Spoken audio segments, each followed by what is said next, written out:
necesitan un mínimo de 9 personas. 2 médicos, 2 enfermeras, la enfermera del SAIC, un farmacéutico, un trabajador social, una persona con formación en leyes y una persona ajena a las instituciones sanitarias. Cualquier persona interesada puede formar parte de este comité. Cualquier persona interesada puede formar parte de este comité. No es necesario que tenga una formación universitaria. Vale, ¿y si no tiene formación en bioética también puede? Pues no hay ningún problema porque nosotros le formamos. Y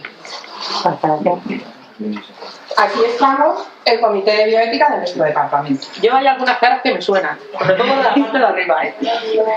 ¿Por qué un código ético, Begoña? Pues mira, porque es necesario un documento que marque las pautas de conducta para desarrollar la actividad de los profesionales en el departamento. Tanto la relación con la ciudadanía como la relación entre los propios profesionales. Este documento define los valores y el compromiso que nos implican a todos y lo tenéis disponible en la página web del departamento, en el apartado de bioética. ¿Qué aspectos contiene? Bueno, pues en primer lugar recoge los aspectos de qué es la misión, visión y valores de la institución. La misión es el motivo o razón de ser para lo que estamos para dar una atención de excelencia a la población con los medios científico-técnicos adecuados, buscando siempre la eficacia y la eficiencia de las acciones, con el paciente como centro de atención. ¿Y qué queremos ser en un futuro? Pues los mejores. Ser la organización de referencia en la Consejería de Sanidad por encima de la FEI y de otros hospitales que no nos oigan. Y luego ser reconocidos por la calidad de la atención que damos y mejorando día a día. ¿Cómo lo vamos a hacer? Pues los valores. Que los valores son los principios éticos en los que se asienta la organización y que definen nuestras pautas de conducta o comportamiento. Por lo tanto, recoge aspectos éticos de la institución, de la relación asistencial, profesionales-pacientes, de las relaciones laborales, de la docencia y la investigación y de las relaciones profesionales con la sociedad, pues como el compromiso con las personas, el respeto, la responsabilidad, la honestidad, la transparencia. ¿Cómo contactan? ¿Cómo nos contactan? Bueno, podéis contactar con nosotros a través de la web del Departamento de Salud de Sagunto, que la tenéis ahí. En el espacio reservado del Comité de Bioética tenéis toda la información e instrucciones de cómo contactar con nosotros. Incluso tenéis un modelo de cómo se solicita la información. En ella veis que profesionales e instituciones a través de la Secretaría del Comité, mediante carta o correo electrónico, y los usuarios o familiares a través del servicio de atención del SAIC. Muy bien. Y bueno, por nuestra parte ya está todo. Hemos intentado ceñirnos al tiempo que nos han dado y cualquier duda que tengáis y eso, pues al final de las exposiciones. Muchas gracias.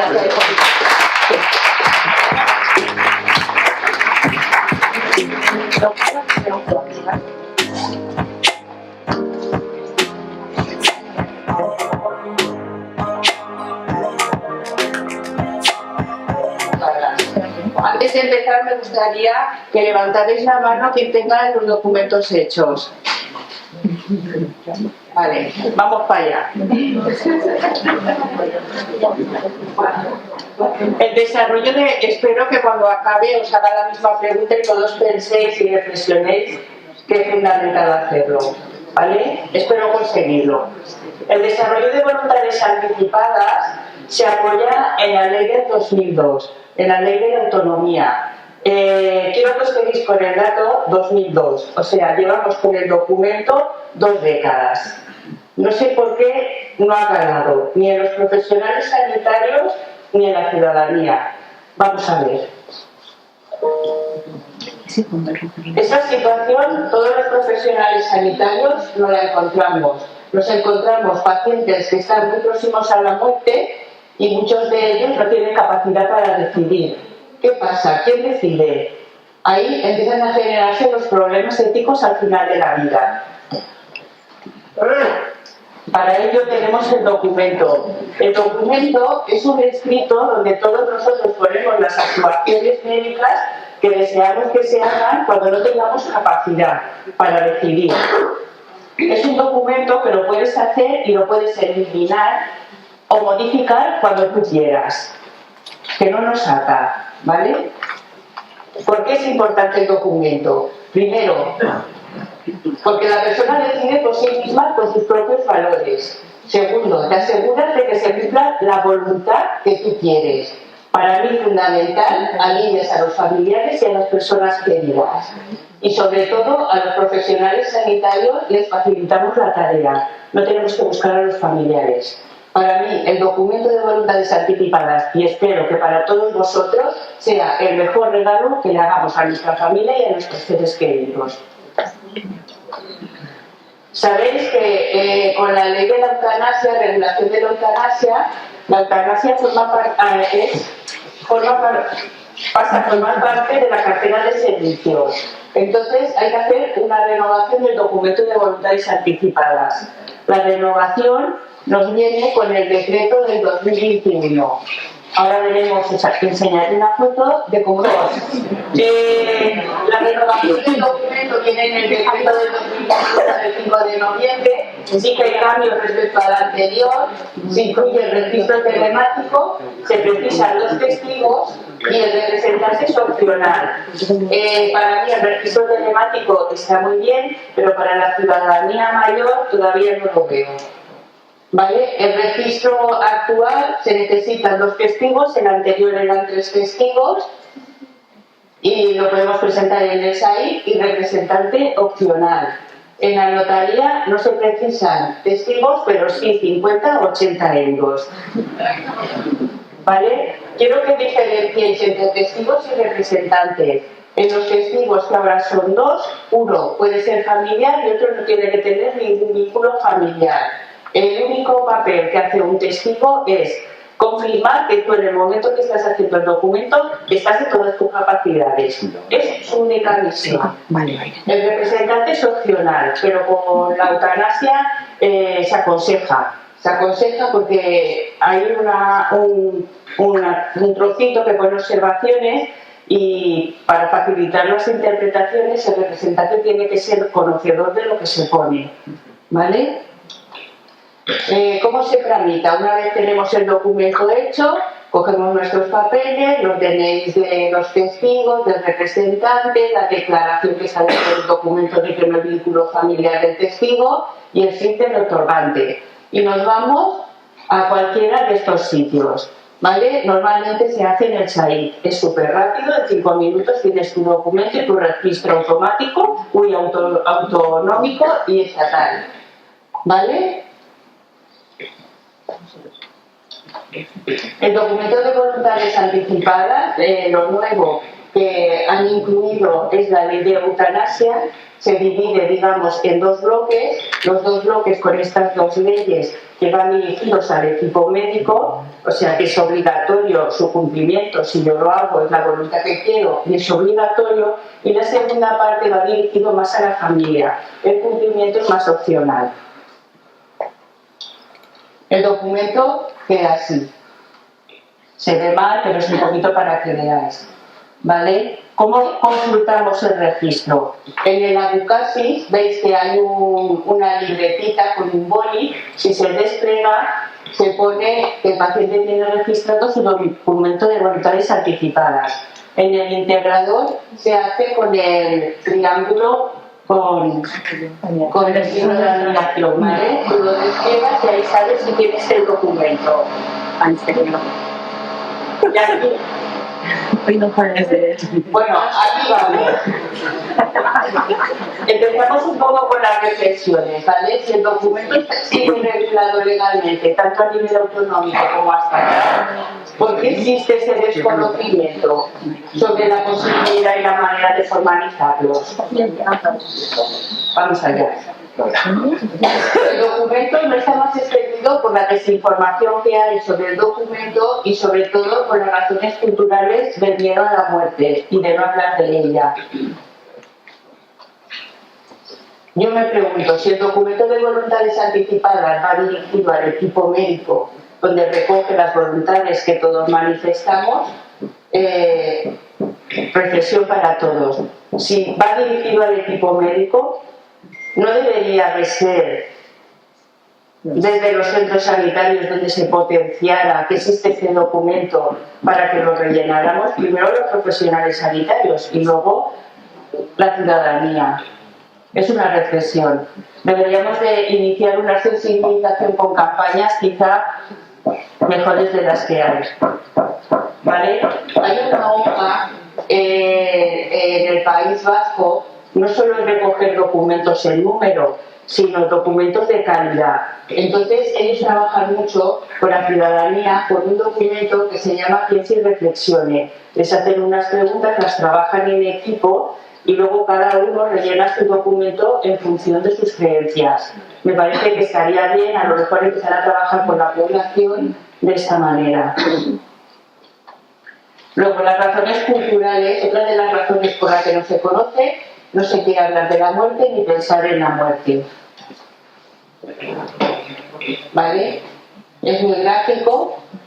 El comentario de aquí a allá aún falta, lo decimos todos, no pensamos en la muerte, no pensamos que a nosotros nos vaya a suceder, pero nos va a suceder a todos. ¿Vale? Tener miedo a la muerte es algo natural. Para mí, la verdadera razón para preocuparme es cómo morir. A los seres humanos nos cuesta hablar de la muerte y prepararnos para abordar los temas que nos preocupan respecto al final de la vida, hasta que nos vemos obligados a hacerle frente. El día que nos vemos obligados y nos sentamos a hablar con la muerte, nos sentamos, pensamos lo que tenemos que decidir y creo que a todos nos da el yuyu y salimos corriendo, ¿vale? Y pensamos, mejor luego o mejor mañana. ¿Y qué pasa luego? ¿Vale? Hace de 78 años, un ictus isquémico de 70 años, un Alzheimer de 66 años, un Alzheimer de 81 y un Alzheimer de 78. Cuando yo hablo con los familiares de estos pacientes, les digo si en algún momento de su vida han hablado de este tema. Todas las fotos que veis, los cuidadores me dicen que nunca les hubiera gustado verse en esa situación. No se puede hacer nada porque no han hecho el documento. Entonces creo que si ellos pudieran hablar, nos dirían esto. ¿Vale?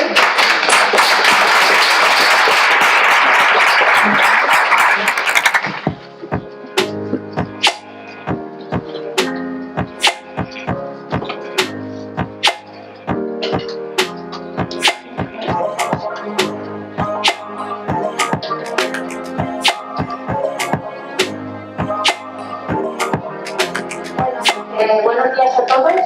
Ya vamos por el tercer quesito del trivia y vamos a hablar del consentimiento informado. ¿Qué es lo primero que nos puede venir a la mente cuando pensamos en consentimiento informado? Quizás esto.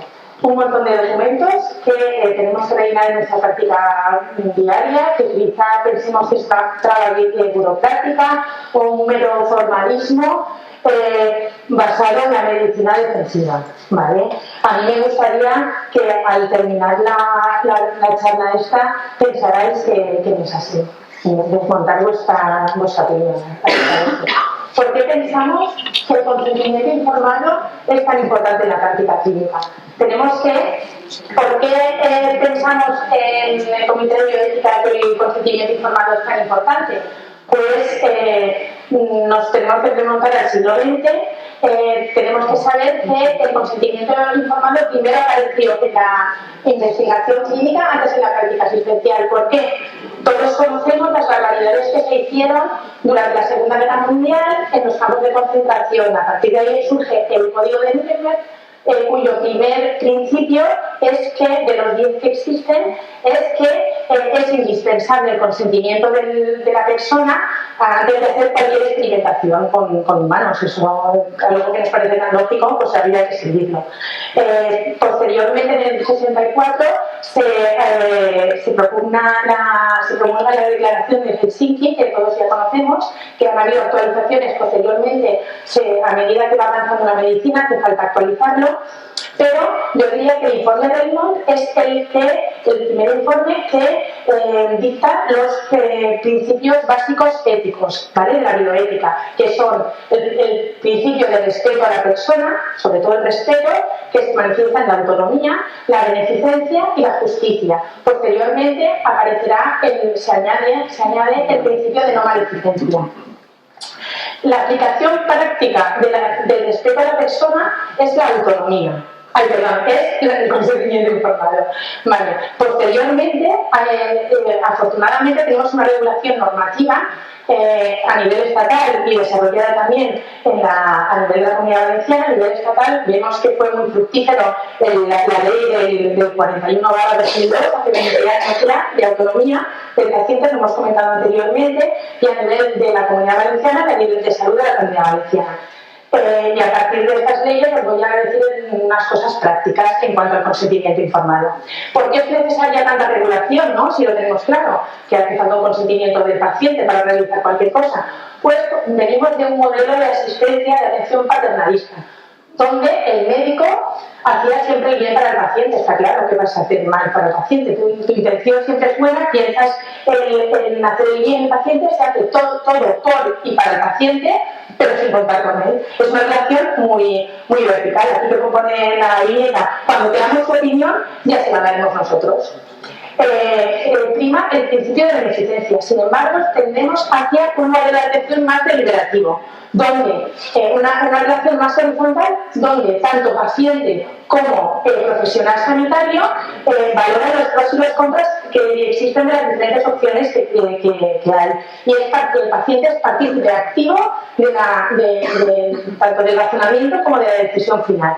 Aquí el principio de autonomía y beneficencia van de la mano. Ya nos metemos en materia, que es el consentimiento informado. En realidad es la libre conformidad voluntaria y consciente de un paciente manifestada en el pleno uso de sus facultades, pero siempre después de recibir información adecuada para poder tener lugar la actuación que afecta a su salud. El consentimiento, por regla general, es verbal, es lo más importante, pero en algunas ocasiones se prestará por escrito. ¿En qué casos? En caso de intervención quirúrgica, ante procedimientos diagnósticos y terapéuticos invasores y ante la aplicación de procedimientos que supongan riesgos o inconvenientes de notoria y previsible repercusión negativa sobre la salud del paciente. Y el paciente puede revocar en cualquier momento libremente por escrito ese consentimiento. Por lo tanto, la primera diapositiva que os he mostrado pues no es tan real. En realidad, el consentimiento no es un documento que se firma y punto. Es un proceso que puede terminar o no con la firma del documento. ¿Cuáles son las intervenciones que no necesitan consentimiento? Pues por lógica, riesgo para la salud pública y ante una emergencia médica. Así que yo diría que el proceso de consentimiento informado es el proceso asistencial en sí, donde el médico y paciente deliberan sobre los problemas que van surgiendo, pero terminan una decisión que, como hemos repetido, puede acabar con una firma de documento o no. Pero aquí, en todo este proceso, ¿qué es lo que nos parece que es más importante? La información que se da al paciente. Y aquí vamos a hablar de aspectos básicos que vienen regulados en la ley. ¿Quién es el titular de la información? ¿Quién debe informar? ¿Cuándo y dónde debemos informar? ¿Y cuánto y cómo debemos informar? Lógicamente, el paciente es el depositario del derecho a la información. Decir que los menores emancipados y mayores de 16 años también tienen ese derecho de información. El consentimiento por representación se da en casos de incapacidad de menores de 16 años, pero aún así la información al paciente hay que darla en estos casos también adecuada a sus posibilidades de comprensión, no dejándolo de lado y que otro firme. Hay que informarle a su grado de entendimiento. Y también el paciente hay que respetar su voluntad de no ser informado. ¿En qué casos no se respetará esa voluntad? En el caso de salud, interesar en salud de terceros, de la colectividad y por exigencias terapéuticas del caso. ¿Quién debe informar? Todos los que intervienen en el proceso del paciente son responsables de la información, tanto el médico responsable como los profesionales que atiendan durante el proceso asistencial o le apliquen cualquier técnica, son responsables de informarlo. Y el consentimiento deberá recabarse por el profesional sanitario responsable de la intervención quirúrgica, diagnóstica o terapéutica. ¿Cuándo y dónde debemos informar? Pues, lógicamente, para que el paciente pueda recapacitar y todo esto, pues se tiene dar la información con una antelación suficiente, al menos 24 horas antes del procedimiento, y siempre que no se trate de algo urgente, está claro. Y en ningún caso se dará cuando el paciente no está en plenas facultades mentales. Si está adormecido, pues no podrá valorar si firma o no firma, o si quiere hacerse una cosa o no. Y tampoco cuando se encuentre ya dentro del quirófano, en la sala donde se practicará el acto médico. ¿Cuánto y cómo debemos informar? Todo un poco lo suficiente, tenemos que soltárselo todo al paciente, ¿no? Pues la cantidad está adaptada según las características del paciente, tenemos que ir tanteando. Pero la información verbal, que como hemos dicho es lo más importante en el proceso de consentimiento informado, debe ser real, comprensible y adecuada a las necesidades de los pacientes. Después, la información escrita, que también habrá, el consentimiento no solo es un método de firma, sino también hay unas limitaciones, servirá siempre como apoyo a esa información verbal y también debe ser comprensible, no un formulario ilegible. En este sentido, el Comité de Bioética de la Comunidad Valenciana creó un grupo de trabajo de consentimiento informado, se elaboró un documento de un informe sobre documento, información y obtención del consentimiento, donde se analizaba la situación actual del consentimiento informado, del documento, y se hizo un gran trabajo intentando armonizar los consentimientos informados de manera que tuviera una estructura más clara, legible, y pidiendo a las sociedades científicas que lo elaboraran en ese sentido. Y lo tenemos disponible en la página de Sanidad. Controversias por consentimiento. Pues saber bien muchas veces no queda claro cuáles son los límites del consentimiento escrito y verbal, cuándo sí, cuándo no.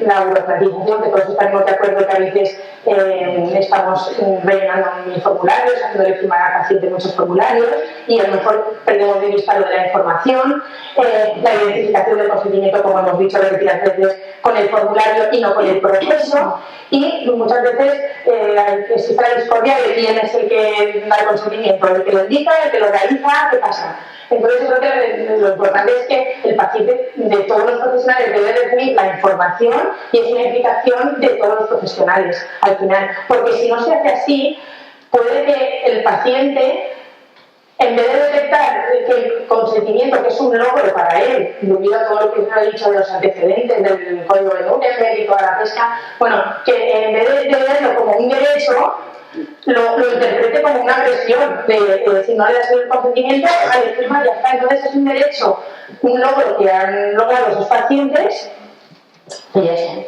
Gracias.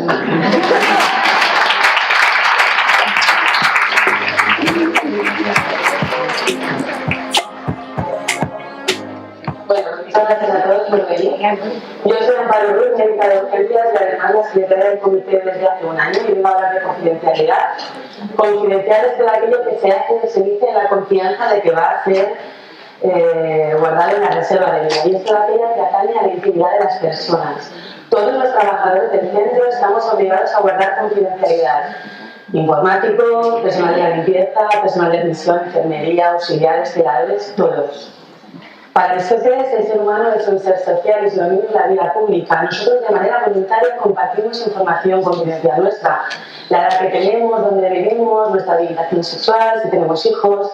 Y esto nos hace confundir algunas veces los límites que no debemos traspasar. También porque la sociedad y las personalidades famosas a veces comercializan con su propia información social y también médica.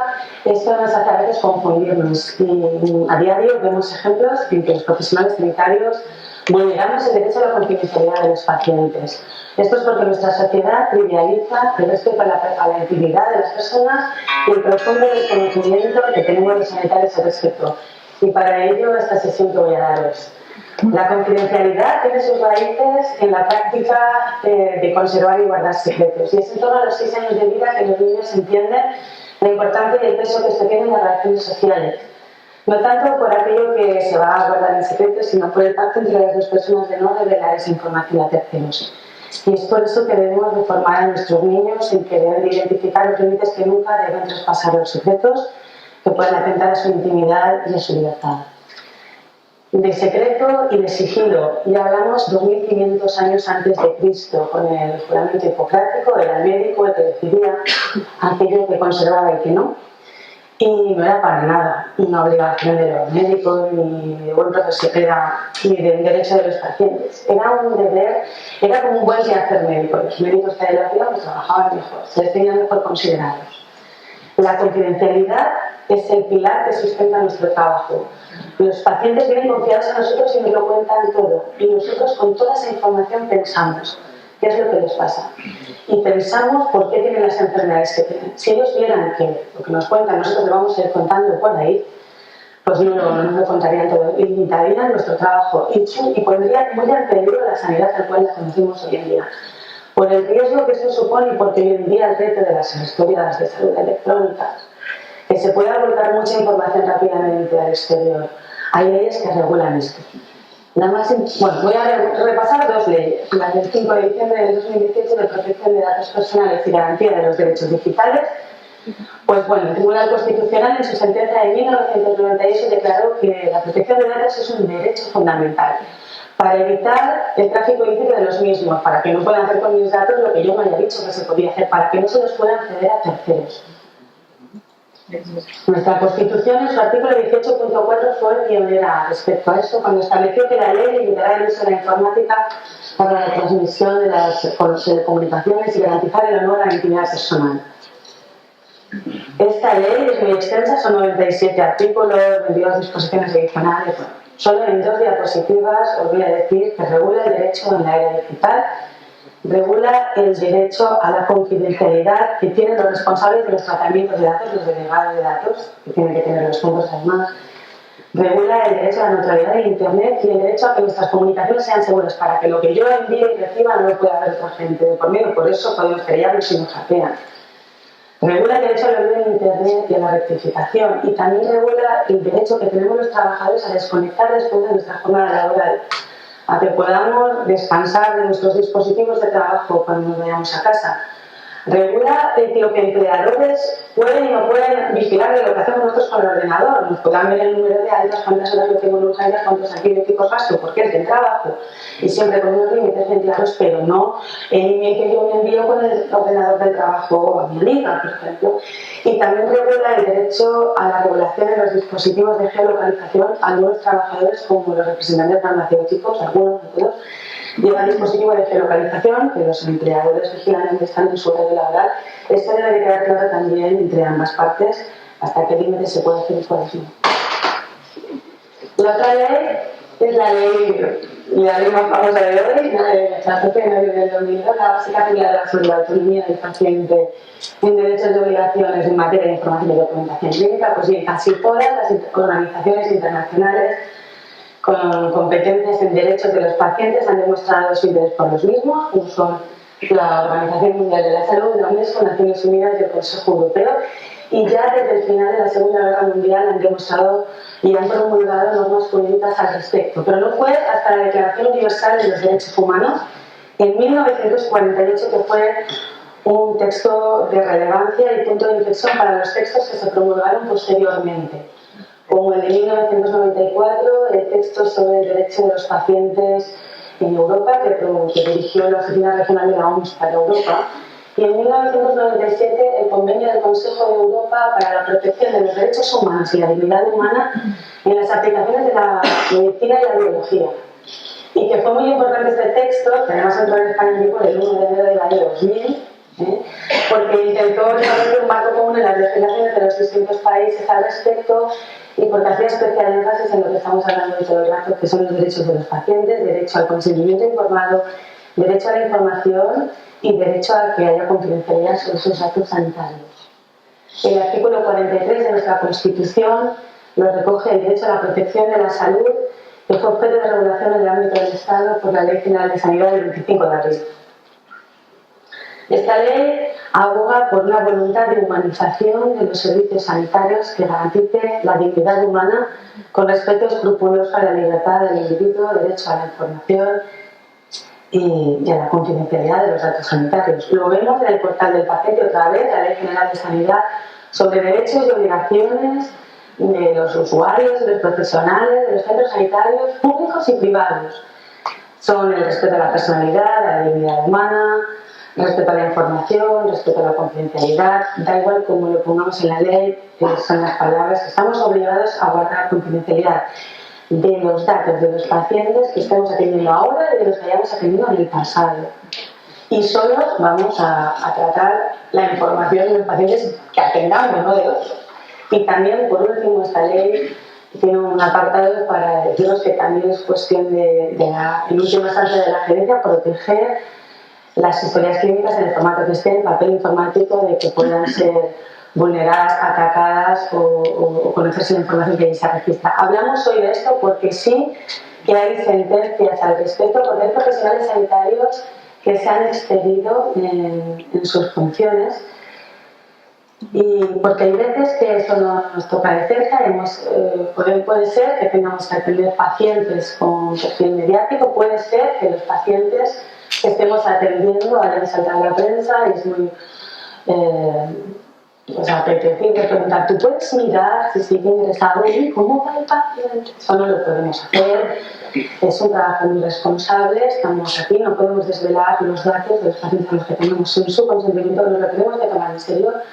Las instalaciones que tenemos son las que son, evitemos formar corrillos entre lo posible alrededor de los controles en los pasillos siempre, aunque pensemos que no, alguien puede identificar de qué paciente estamos hablando. En todas las salas tenemos áreas más reservadas para ello que hagáis a diario y os invito a seguir haciéndolo así. Muchas gracias.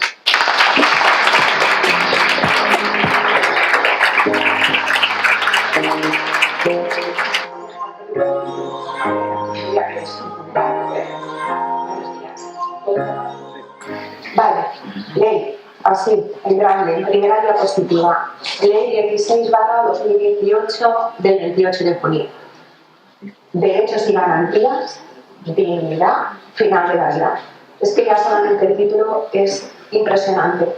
Dignidad, eso que es inherente al ser humano, que no distingue de sexo, de religión, de ideología, de nada. Es algo que va en nosotros. Y os vuelvo a remarcar la palabra ley. Hasta esta fecha, todo lo que los profesionales sanitarios hacíamos era a base de unos principios morales, éticos, de un código deontológico, de un buen hacer. Bueno, pues además, ahora de todo eso, tenemos una ley que lo regula y que dice que tenemos que los profesionales sanitarios basarnos en ella. Es una ley muy extensa. Se centra en 3 pilares. Los derechos de nuestros pacientes, de los usuarios, los deberes que tenemos los profesionales sanitarios y las garantías que deben de ofrecer las instituciones sanitarias. Este grueso de la ley era muy extenso, era el más extenso de todos.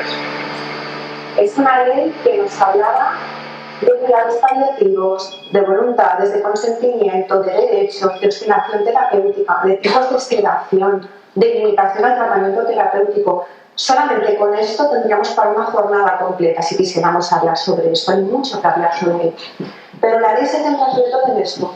Derecho a un tratamiento paliativo integral y de calidad y sobre todo respeto a la autonomía y a la intimidad del paciente. Y esto se puede ejercer en cualquier sitio, en cualquier institución social, pública, privada, residencia o en el domicilio donde nuestros pacientes escojan. ¿Qué otros derechos habla esta ley? El derecho de la información del que ya hemos hablado. Informar, pero es que aquí, como hemos dicho, hay una labor de información, pero también tenemos otra labor, la de divulgación. Tenemos que ser divulgadores del proceso final de la vida. Y tienen que conocer que tienen unos derechos y que los pueden ejercer. El derecho al alivio del dolor y el sufrimiento. Por suerte, tenemos los medios. Podemos hacerlo. Y eso es algo que nuestra sociedad no lo ha pedido. Todos sabemos quién nos ha dicho, por favor, que no sufra. ¿De acuerdo? Quiero decir, eso es algo que ya ha calado y que debemos de hacer. El derecho a la planificación anticipada de decisiones. Eso es lo que conocemos como el PAR. Es un proceso deliberativo, consensuado, que el paciente con su equipo asistencial lo debe proponer, que debe de quedar siempre registrado en la historia clínica en un punto visible para que todo el personal sanitario sepa dónde debe ir. Otro de los derechos de los que nos habla esta ley, el derecho del acompañamiento. el derecho a disponer de un sitio, de que nuestros pacientes, cuando lleguen a ese final del proceso, si lo quieren y si lo deciden, puedan estar acompañados en todo momento. Sabéis que soy enfermera de intensivos de UCI. Nosotros la pandemia nos trajo situaciones que no vamos a olvidar. Tenemos en nuestra memoria, en nuestro recuerdo, en nuestra retina, cosas que nunca vamos a olvidar. Hemos vivido muy de cerca la soledad de nuestros pacientes. ¿Hay una vida más manos que las nuestras? Se lo debemos. Debemos a por los pacientes, por las familias que tampoco han podido procesar un duelo.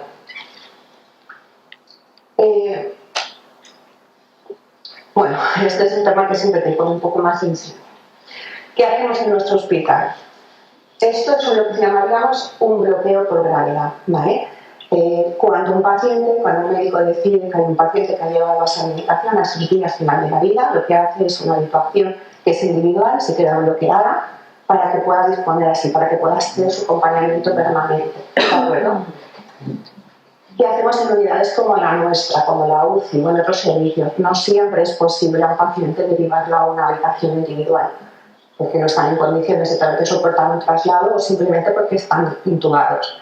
Pues ha llegado el momento de que nuestros cuidados se conviertan en cuidados paliativos. Hay que avisar a la familia, ajustarse la acción, retirar todo aquello que no sea estrictamente necesario y favorecer que la familia pueda estar presente. Incluso les podemos ofrecer, si quieren, una extubación selectiva. Eso no es fácil. Tenemos los medios que tenemos limitaciones, falta de privacidad, los boxes están juntos. Intentar que un paciente no se vea afectado de lo que ocurre en el realidad es muy complicado, pero tenemos que seguir trabajando. Esto es un guiño, porque como es una ley tan extensa que habla de tantos derechos, todos los derechos de los pacientes conllevan un deber por parte del responsable nuestro. ¿De acuerdo? Así que esto, como le dijo el tío Ben aparte, un gran poder conlleva una gran responsabilidad. En esto todos somos personal implicado, todos. Todo aquel trabajador del hospital está implicado en este proceso y tiene que de alguna forma favorecer ese duelo, ese derecho del paciente, ¿vale? Y ese duelo por parte de su familia. Los comités de bioética estamos para ayudar. La misma ley dice que si hay un conflicto, hay algún tipo de desavenencia, algo que no esté resuelto, nos podéis preguntar. ¿De acuerdo? Estamos aquí. En resumen, dignidad, autonomía, intimidad, pero por encima de todo, respeto a su voluntad. Y ahora me gustaría ver si tenemos la suerte de... Señores jueces, autoridades políticas y religiosas, ¿qué significa para ustedes la dignidad? Sea cual sea la respuesta de sus conciencias, sepan que para mí esto no es vivir dignamente. Yo hubiera querido, al menos, morir dignamente.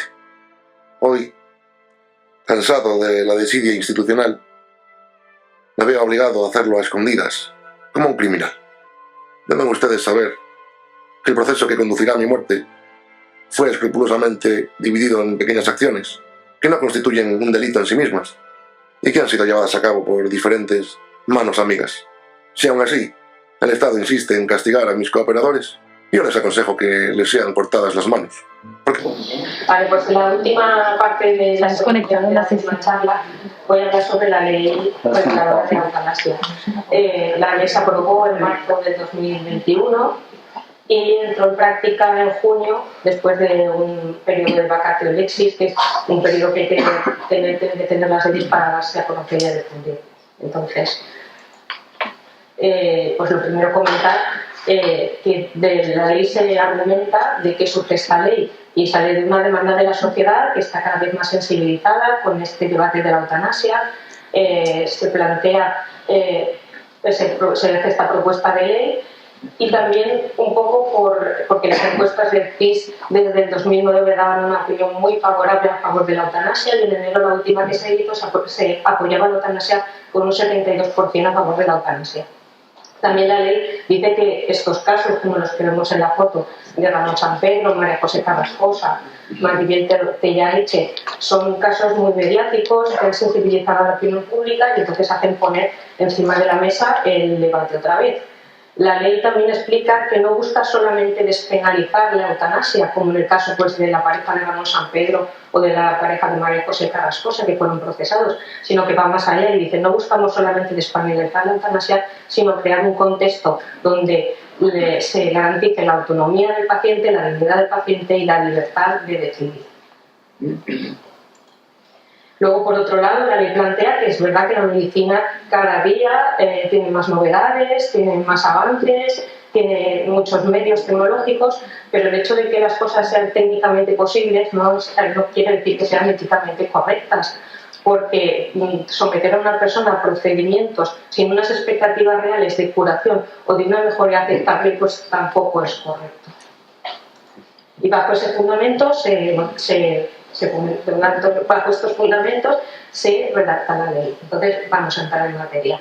En principio, ¿quiénes tienen en la ley de la eutanasia? El paciente. A diferencia de la ley que acaba de comentar mi compañera en el final de la vida, donde tenemos el derecho a todos estos cuidados simplemente por el hecho de ser ciudadanos, aquí el paciente es el que tiene que empezar el procedimiento, es el que tiene que solicitarlo. Como ha dicho mi compañera Pepi Gutiérrez, en caso de que el paciente en ese momento no esté en condiciones, si tiene redactado su documento de voluntades anticipadas y ha registrado un representante legal, será el representante legal el que pueda iniciar el procedimiento en el nombre del paciente.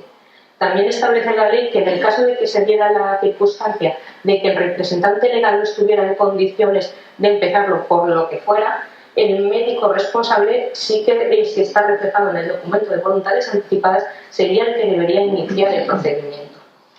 Luego tenemos la figura del médico responsable, que va a ser el que más peso va a llevar en todo el procedimiento, porque va a ser el encargado de organizar el procedimiento, coordinarlo entre los diferentes profesionales implicados y será el encargado de transmitir toda la información.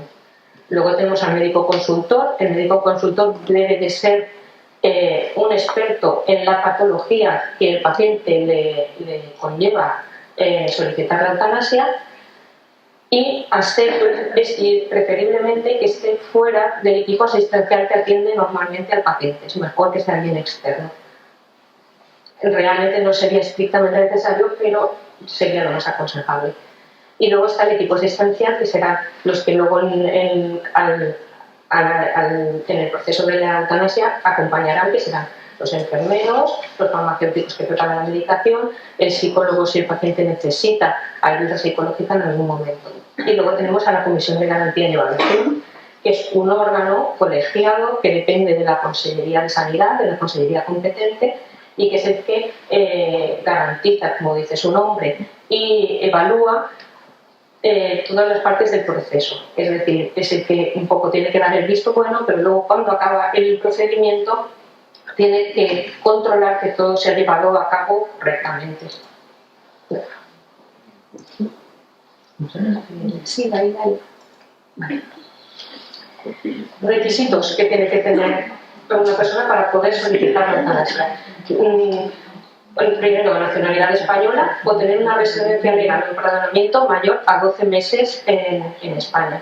Esto se ha puesto esta condición para evitar el turismo eutanásico como ocurre en Suiza.